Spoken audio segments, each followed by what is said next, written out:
Hi Vincy വ്ളോഗ്സിലേക്ക് എല്ലാവർക്കും സ്വാഗതം. നമ്മൾ ഉച്ചക്കത്തേക്കൊക്കെ ആയിക്കൊണ്ടിരിക്കുകയാണ്.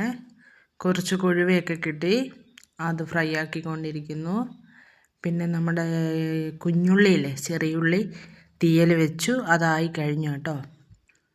പിന്നെ ഒരു വൻപയറും പിന്നെ ഒരു മോര് കാച്ചിയതും. അപ്പോൾ ഇതേണ്ട നമ്മൾ കഴിക്കാൻ പോവാണ്. നല്ല വെള്ളച്ചോറ്, കുത്തിരിച്ചോറല്ല കേട്ടോ, വെള്ളച്ചോറാണ്. പിന്നെ നല്ല മോര് കാച്ചിയതും പിന്നെ നമ്മുടെ ഉള്ളിത്തീയലിൻ്റെ കുറച്ചെടുക്കുക കേട്ടോ. നല്ല എണ്ണയൊക്കെ തെളിഞ്ഞ് വന്നിട്ടുണ്ട് കേട്ടോ. പിന്നെ ഇനി നമുക്ക് വേണ്ടത് വൻപയർ മെഴുക്കുവരട്ടിയാണ്, തേങ്ങാക്കൊത്തൊക്കെ ഇട്ട് വെച്ച കേട്ടോ.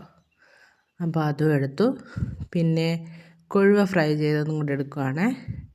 കൊഴുവ നമുക്കിഷ്ടമായതുകൊണ്ട് കുറച്ച് അധികം എടുക്കുക കേട്ടോ. അതും കൂടെ എടുത്തിട്ടുണ്ട്. പിന്നെ നമ്മളൊരു ചമ്മന്തിയും കൂടെ അരച്ചിട്ടുണ്ടായിരുന്നേ, അതും കൂടെ എടുത്തു. അപ്പോൾ ഇന്നത്തെ ഉച്ചക്കത്തേക്കുള്ള ഇതാണ് ഇത്. പുറത്ത് നല്ല മഴയുണ്ട് കേട്ടോ. മഴയൊക്കെ മാറിയെന്ന് വിചാരിച്ചപ്പോൾ വീണ്ടും നല്ല മഴ തുടങ്ങിയിട്ടുണ്ട്. നല്ല കാറ്റായിരുന്നു, കാറ്റ് മാറി പിന്നെ മഴയായിട്ടുണ്ട് കേട്ടോ. അപ്പോൾ ഇതേൻ്റെ നമ്മുടെ ഉച്ചയൂണൊക്കെ റെഡിയാക്കി. അപ്പം നമ്മൾ കഴിക്കാം കേട്ടോ. അപ്പം നിങ്ങളെല്ലാവരും കഴിച്ചു എന്ന് വിചാരിക്കുന്നു. ഞാൻ കഴിക്കുവാണ്. എല്ലാം കൂടെ ചമ്മന്തിയും മീനും വൻപയറും ഉള്ളിയും എല്ലാം കൂടെ ഒന്നിച്ച് മിക്സ് ചെയ്ത് കഴിക്കുക കേട്ടോ. അപ്പോൾ ഇപ്പോഴത്തേക്ക് ഇത്രേ ഉള്ളൂ. എല്ലാവർക്കും okay, bye bye, see U.